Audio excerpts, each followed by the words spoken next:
Mesdames et messieurs, bonjour. Je souhaiterais remercier le comité d'organisation, en particulier le professeur Regnault, pour l'organisation de ce colloque sur la réflexion sur le concept Indo-Pacifique articulé au projet chinois des routes de la soie. Mon intervention portera sur la marine chinoise dans le Pacifique, avec un souci analytique en 3 temps, d'avoir une vision sur la diplomatie navale chinoise, sur ses ambitions stratégiques, les ambitions stratégiques de Pékin, et questionner les réalités opérationnelles de la Navy chinoise, si j'ose dire. Pour introduire mon propos, je souhaitais resituer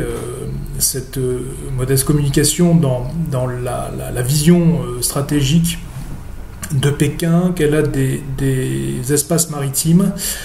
en particulier dans une logique très organisée par le haut, à travers le fameux Belt and Road, les nouvelles routes de la soie, le projet Made in China 2025,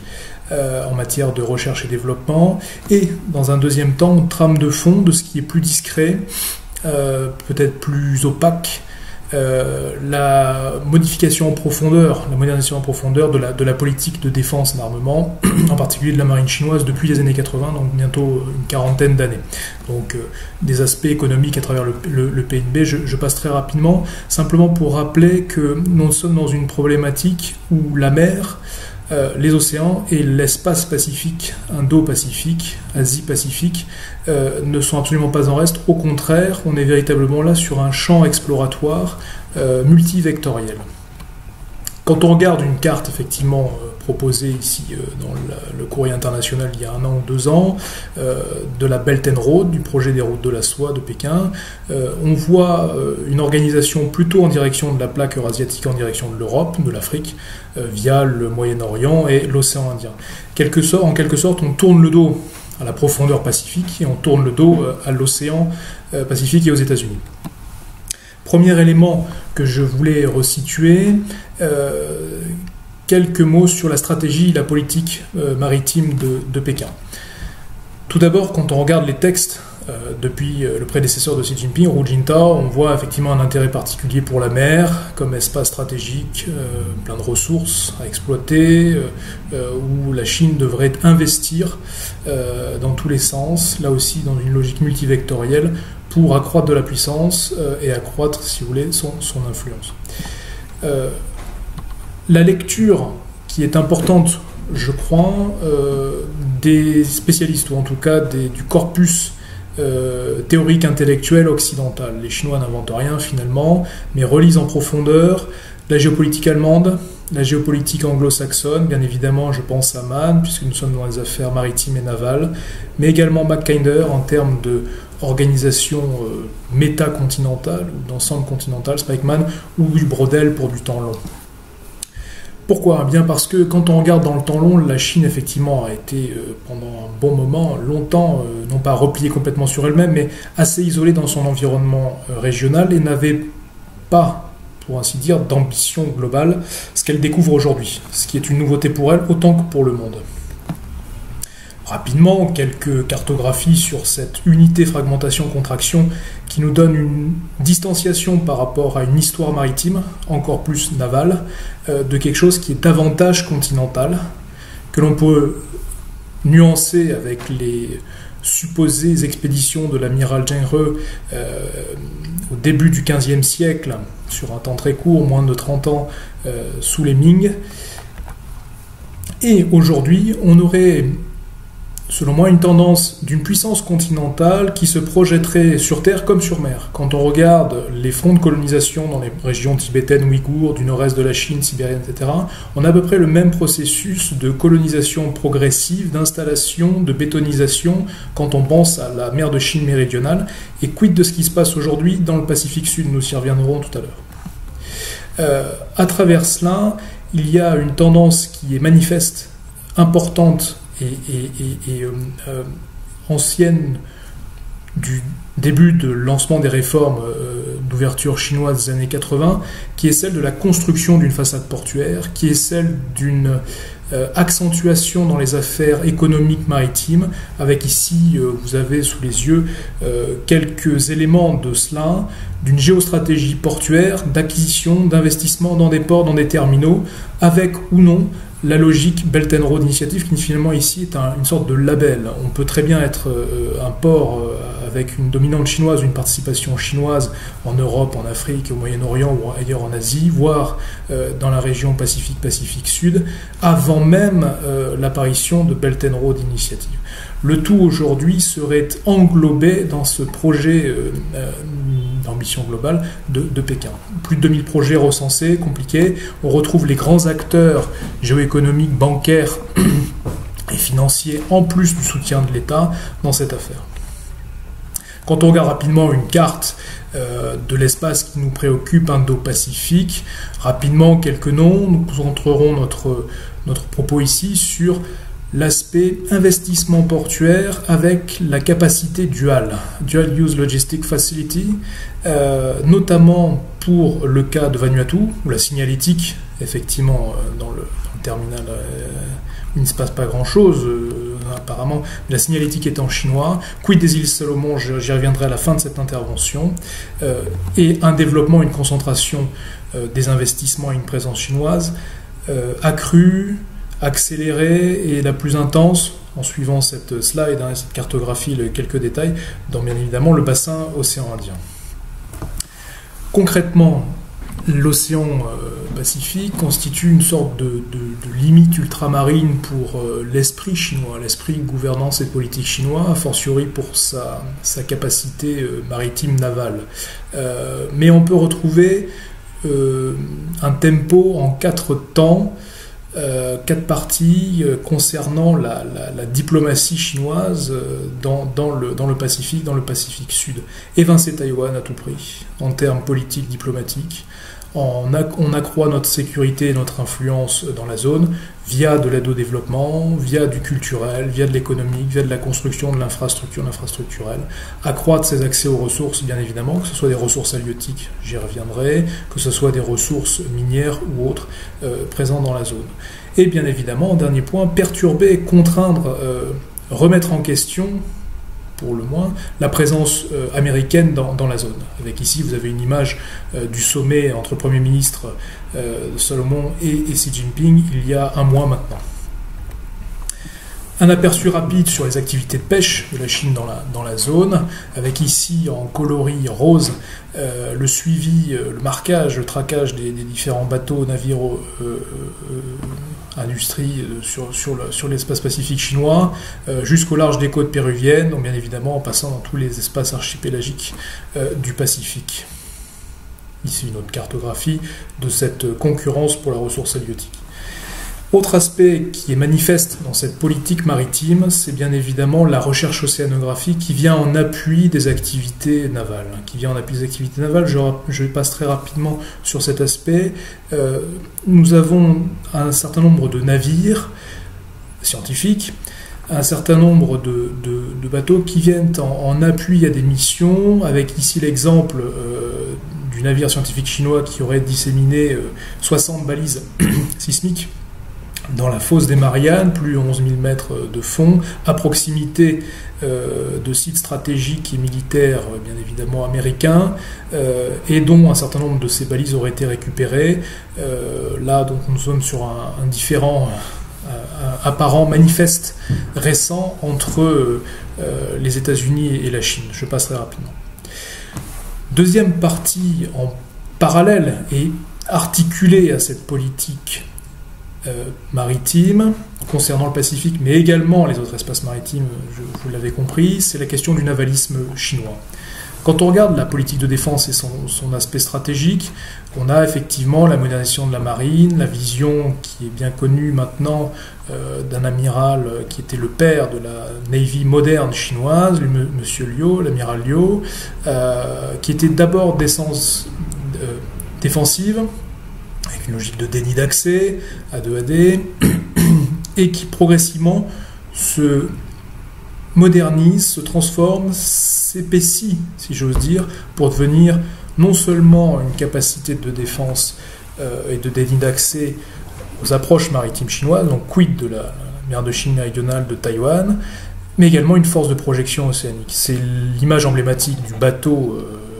de porte-avions, avec un supposé groupe aéronaval qui n'est pas encore complètement opérationnel ni complet, qui le sera-t-il un jour, nous y reviendrons, et donc du dessin de lignes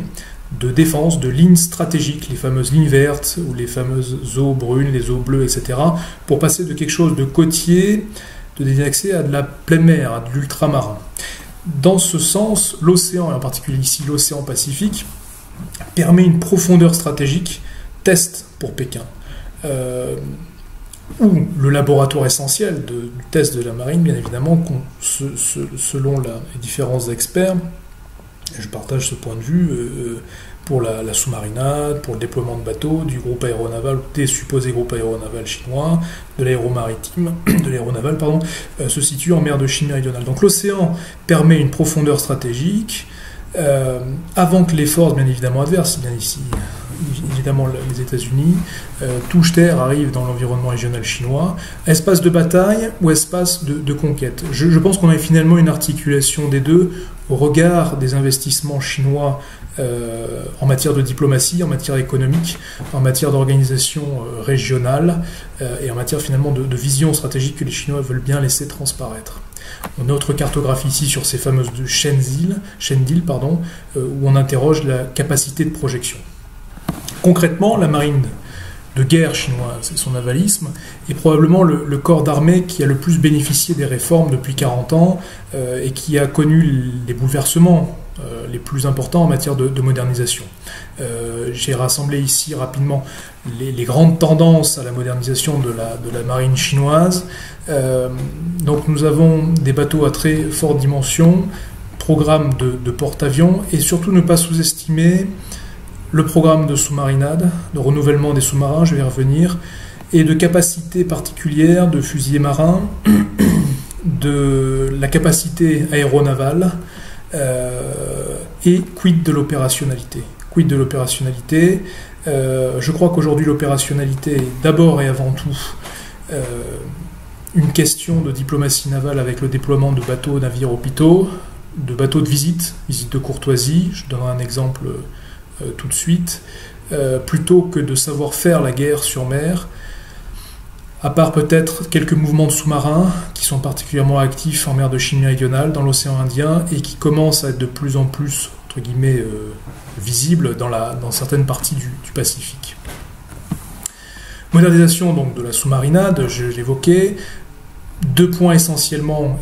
où le Pacifique est concerné, bien évidemment, c'est l'aspect stratégique. Franchir la ligne entre le tactique et le stratégique. Et deuxièmement, c'est la modernisation des appareils ou des bateaux, avec un horizon à 2030 où une flotte chinoise sera complètement renouvelée, efficace. On recherche la discrétion, même si on aura une association des deux, avec une sous-marinade qui est discrète, qui gagne en furtivité, puis une autre qui l'est beaucoup moins, mais finalement, au fait accompli, peu importe. Changer la donne dans la zone Indo-Pacifique, concurrencer la flotte US et à terme la dépasser, à terme, bien évidemment la flotte indienne, avec ici rassemblé rapidement 5 nouveautés pour les prochaines années, quelques frégates si on sort de la logique sous-marinade, quelques porte-hélicoptères ou PHA comme on dit en France, des LHD ici, des porte-avions avec le système Catobar, des avions de combat de 5e génération, etc., plus du système drone et des appareils drones embarqués. Un tableau rassemblant rapidement à 2018, j'aurais pu mettre à jour en 2019 et les nouvelles mises à l'eau et acquisitions de bâtiments, mais au moins un tableau complet à 2018, fin de l'année 2018, des capacités navales chinoises, à la fois en termes de groupe aéronaval porte-avions que j'évoquais précédemment, de bâtiments de combat, de sous-marinade, de bâtiments amphibies, et puis les autres bâtiments et navires auxiliaires ou concernant l'aéronaval et les tendances dans la modernisation et la transformation de ces différents bâtiments et de l'outil militaire naval. Une slide rapide pour avoir quelques idées sur l'imagerie de cette Navy chinoise. Notez en bas de la slide quelques planeurs sous-marins qui ont été repêchés, alors là cette fois-ci non pas dans le Pacifique mais au sud-sud-sud de la mer de Chine méridionale par des pêcheurs sud-est asiatiques. Intéressant de noter l'activité ou la suractivité de ces différents appareils et bâtiments dans la zone. Et puis cette question de la diplomatie navale, le bâtiment Arche de Paix chinois, navire hôpital, a fait beaucoup parler de lui, il continue d'en faire beaucoup parler, d'avoir des visites de courtoisie et d'influence sur la capacité à prendre en charge post-crise naturelle, post-risque naturel, en Asie du Sud-Est, en Afrique, une partie du Pacifique Sud, avec aujourd'hui un doublement dans cette logique de diplomatie navale et de visite de courtoisie. Ici, vous avez l'image d'un bâtiment chinois qui vient de quitter les eaux, il y a quelques jours, les eaux de Nouvelle-Zélande, qui se dirige désormais vers Fidji et d'autres îles du Pacifique, embarquant à peu près 500 cadets en formation, en échange avec les marines régionales. Ceci nous rappelle bien évidemment les visites de courtoisie de bâtiments chinois à Toulon il y a quelques mois ou à Brest il y a un peu plus longtemps. Troisième et dernier point, le temps passe vite, c'est la réflexion sur la mise en œuvre de tout cela comme outil de diplomatie. Alors, point d'appui stratégique dans le Pacifique, l'exemple de l'île de Tulagi. On est véritablement là dans le modus operandi chinois en matière diplomatique et tous ces outils bancaires, financiers, flous, parfois compliqués à définir ou à cibler, d'une offensive chinoise, là où on ne l'attendrait pas, et ce qu'elle peut réaliser comme étant de la diplomatie bilatérale. L'île de Tulagi, une partie des îles Salomon, les Chinois ne s'y trompent pas et convoquent là aussi l'histoire contemporaine, puisqu'il y avait une présence japonaise face à l'armée américaine, et notamment, pas loin de là, la bataille de Guadalcanal. Donc effectivement, on est dans un contexte insulaire et stratégique connu, de par les puissances régionales japonaises ou par la puissance américaine. Récemment, il y a quelques semaines, un groupe de la province, une entreprise de la province du Fujian a conclu un accord de location intégrale de l'île de 2 km² et accède ainsi à un mouillage naturel en eau profonde. Le texte des négociations, celui qu'on peut trouver, reste flou, et quand on cherche un peu plus, on n'a pas grand-chose comme information, si ce n'est que de droits d'exploitation des ressources au niveau gazier, au niveau des ressources halieutiques, au niveau des ressources en naturelles autres, et l'édification d'une zone économique spéciale dans lesquelles les capitaux chinois pourraient arriver. On est vraisemblablement, sur cet exemple très récent de l'île de Tulagi au Salomon, sur le modus operandi que j'évoquais, connu et éprouvé en Asie du Sud-Est, dans l'océan Indien, quid de Vanuatu, que j'évoquais au début de cette communication, de Dual Use Purpose for Military Objectives, avec plus que très certainement, puisque c'est éprouvé là aussi dans une bonne partie de la présence chinoise en Asie du Sud-Est, en Asie du Sud, voire jusqu'en Afrique, de mise en place de capacités d'écoute, d'interception, en parallèle à terme de terminaux pouvant accueillir des bâtiments de commerce, des bâtiments militaires, en plus d'une diaspora chinoise nouvelle et d'intérêts économiques et commerciaux chinois nouveaux sur un site stratégique particulier, proche des intérêts américains, proche de la présence américaine elle-même. Pour conclure très rapidement, en ayant donné quelques réflexions sur les mouvements de bateaux et sur la modernisation de la marine chinoise dans la zone et ses implications, 3 éléments essentiels.